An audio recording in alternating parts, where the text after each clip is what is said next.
Shalom jemaat Tuhan, saya Pastor Yer, selamat datang di Kingdom Devotion. Hari ini kita akan merenungkan firman Tuhan bersama-sama, masih dari kitab 2 Timotius. Jemaat Tuhan, Rasul Paulus adalah rasul yang mengalami sebuah penderitaan berkali-kali oleh karena pemberitaan Injilnya. Penderitaan yang dialaminya itu disamakan dengan orang-orang jahat yang melakukan pelanggaran hukum. Bahkan, tidak jarang Rasul Paulus disebut sebagai seorang kriminal oleh karena memberitakan Injil di dalam bangsa Yunani. Dalam kitab 2 Timotius, ia hendak berbagi tentang hikmat dan dorongan dari pengalamannya kepada Timotius untuk tetap teguh di tengah kesulitan. Mari kita baca bersama-sama dorongan yang diberikan oleh Rasul Paulus di dalam 2 Timotius pasal yang kedua ayat ke-9. Dikatakan seperti ini, karena mengajarkan kebenaran-kebenaran inilah aku berada di sini dalam kesukaran dan di penjara seperti seorang penjahat. Aku terbelenggu, tetapi firman Allah tidak terbelenggu. Jemaat Tuhan, mari kita perhatikan kalimat terakhir dari ayat yang sudah kita baca tadi. Rasul Paulus memberitahukan kepada Timotius bahwa ketika aku terbelenggu, tetapi firman Allah tidak terbelenggu. Hal ini adalah sebuah hikmat yang dalam yang pernah disampaikan oleh seorang rasul yang berkali-kali mengalami terbelenggu. Paulus mendorong Timotius untuk terus bertekun dalam pemberitaan Injil. Penderitaan yang akan ia alami di masa yang akan datang adalah usaha untuk menghentikan pemberitaan Injil. Akan tetapi, setiap usaha itu sesungguhnya tidak sanggup menghentikan dia, tidak sanggup menghilangkan kuasanya, tidak sanggup membendung kuasa yang mengalir, kuasa yang keluar, kuasa yang terjadi di dalam firman itu sendiri. Ketika kita melihat kehidupan Tuhan Yesus, sesungguhnya hal yang sama dialami oleh Yesus sendiri. Selama 3,5 tahun, Yesus sedang melayani dan memberitakan Injil. Ia memberitakan Injil melalui pengajaran di tempat umum kepada orang-orang tertentu secara pribadi. Bahkan setiap melakukan mujizat-mujizat yang ia lakukan pun, ia sedang memberitakan Injil. Akan tetapi, ada iblis yang tidak suka dengan usaha Yesus, yang berusaha untuk menyelamatkan orang-orang.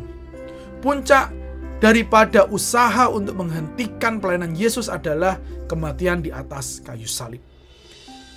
Kematian itu adalah bagian daripada untuk membelenggu setiap usaha Yesus sehingga tidak ada lagi orang yang diselamatkan. Dan kita semua tahu akhirnya bahwa meski pelayanan Yesus rasanya sudah berhenti dikubur, tetapi kuasa firman Tuhan sama sekali tidak berkurang. Hal ini dikarenakan pada akhirnya Yesus bangkit dari kematian.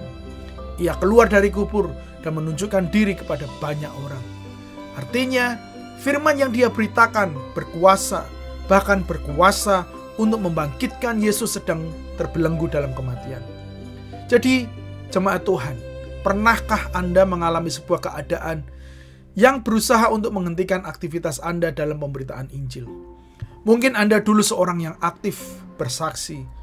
Mungkin Anda dahulu orang yang aktif melayani. Mungkin Anda aktif dalam berbagi kebaikan Tuhan. Akan tetapi, seringkali masalah, penolakan, penderitaan berusaha untuk menyelesaikan tugas Anda. Atau adakah situasi yang rasanya mengikat Anda sehingga Anda merasa bahwa itu gak perlu lagi dilanjutkan. Namun hari ini, izinkan firman Tuhan meneguhkan hati Anda, meneguhkan iman Anda sekali lagi, bahwa ketika Anda kembali percaya kepada firman itu, kembali mengatakan firman itulah yang akan berkuasa.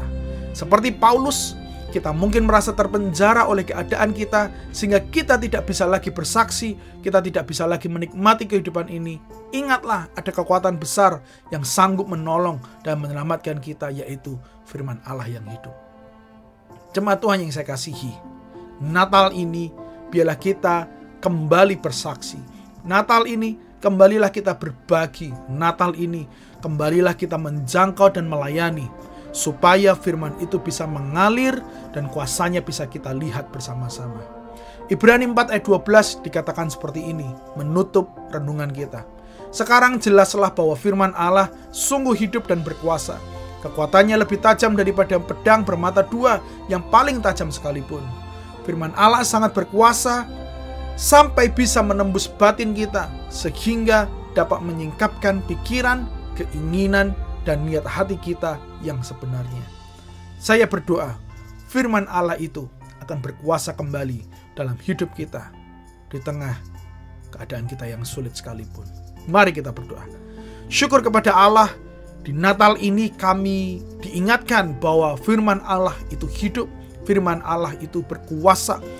Meski banyak usaha iblis untuk menghentikan, meski banyak usaha iblis untuk memberhentikan kami, tapi kami percaya firman Allah masih berkuasa atas semua usaha iblis. Bekerjalah, ya Roh Kudus, bekerjalah, ya Yesus, di hati kami semua.